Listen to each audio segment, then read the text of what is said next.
sort of SoloCast, solo dadcast, and talk about some things. Recap last week and look ahead.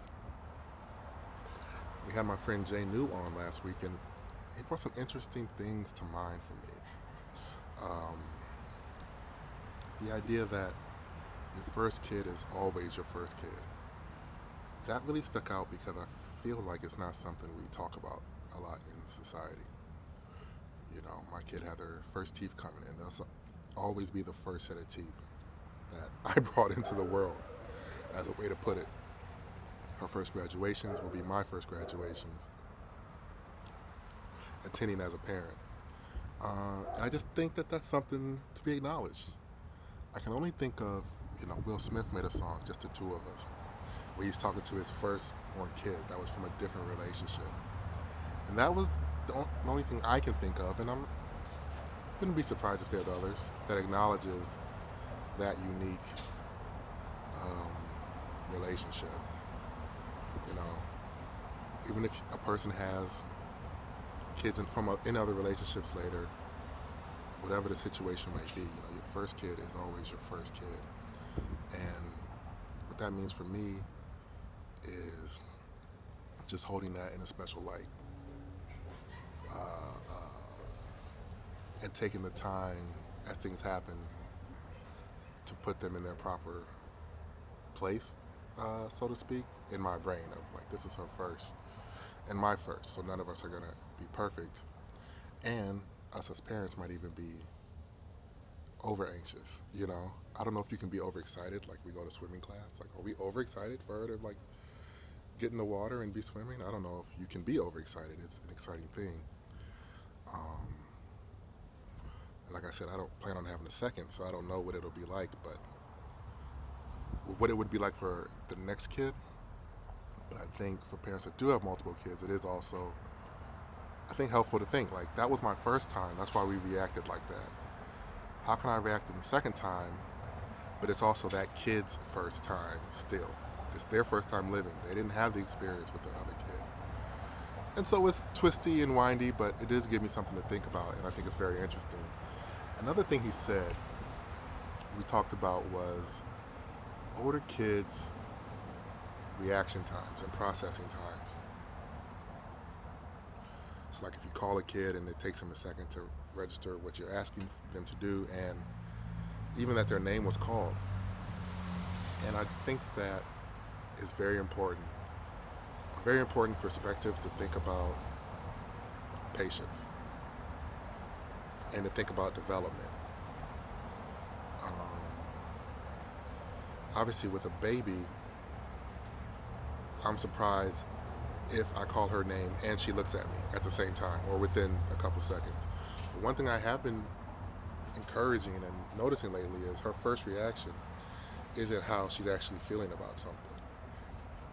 She'll let out a noise and somebody's like, oh, or is she okay? And it's like, you look at her literally 2 seconds later and she's smiling or she's moving and she's just getting comfortable in her body. She doesn't even understand what a body is in any comparable way.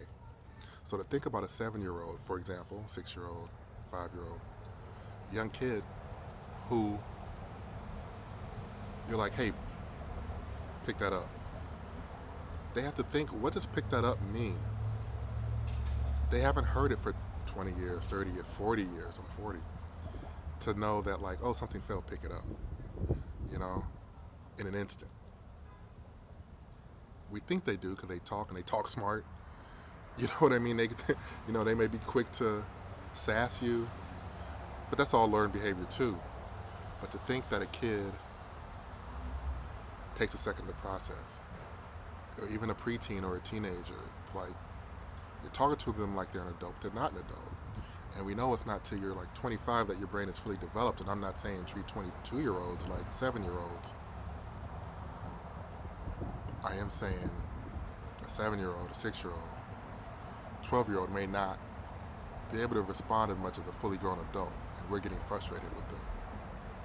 I was watching this comedy bit, an old one, recently, and it struck me how violent parenting has been,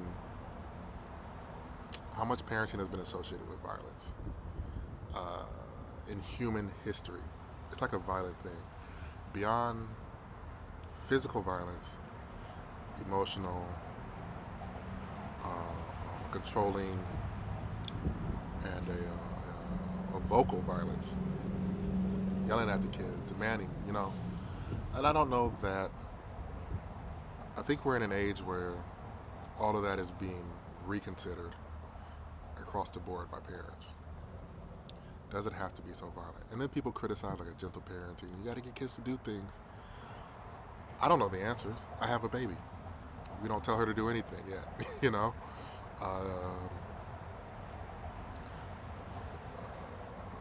I do wonder. I'm constantly curious about parents' solutions to different things. Now, one thing I do know is I don't know that violence works as a rehabilitation for any age. I guess it's a sort of control, but what it breeds is never what was intended. And it doesn't change actually somebody's view. Like, if they sass and you hit the kid, they don't stop being a sassy person. They just become a trickier person so they don't get in trouble with you, right? And I'm sure gentle parenting can only go so far. So with some measure of discipline, sternness, consequences for actions that we're headed towards, that will be widely accepted.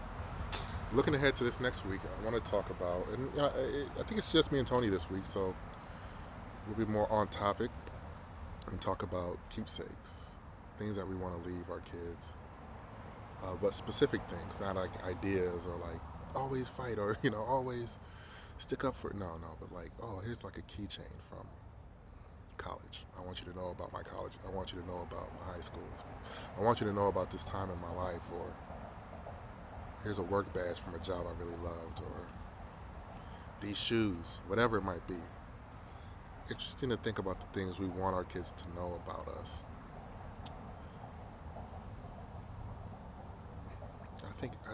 I think it is, and they'll never get the full picture. Especially when you're an old parent, you've lived so much life. It's like there are times in my life that I just don't think about.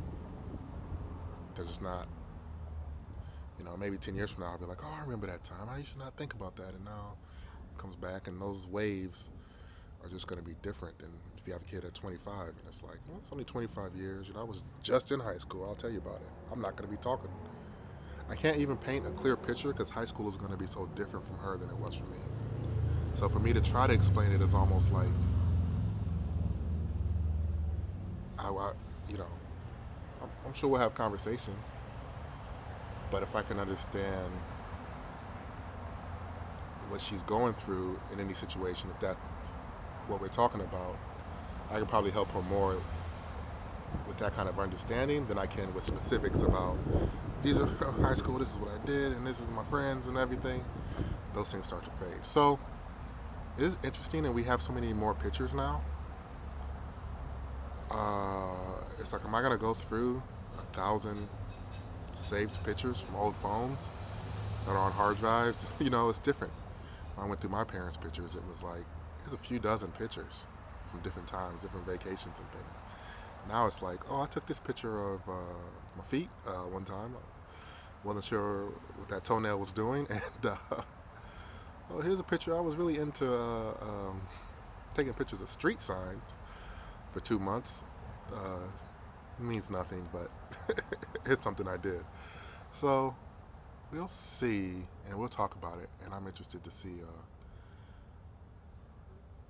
the things Tony has kept, and even as I go through some old boxes. I've moved so much, it's like I have so few things from a lot of different points in my life, because when you move, you start to clear stuff out. But I've always tried to keep like a box or two of like things I want to keep, and in this last move, it's kind of like, do I care about showing her these things now? And I'm not sure that I do. We'll see. It'll be an interesting conversation. Solo Dadcast. Also, leave a review if you enjoy the show. That's probably the most helpful thing you can do. Subscribe and leave a review. that'll help us. Sharing is great, but the way these things work, it doesn't mean somebody's gonna listen to it. You know how it is. I share stuff. People listen sometimes, but leaving a review is a real positive thing that anybody browsing can see. So, I appreciate it.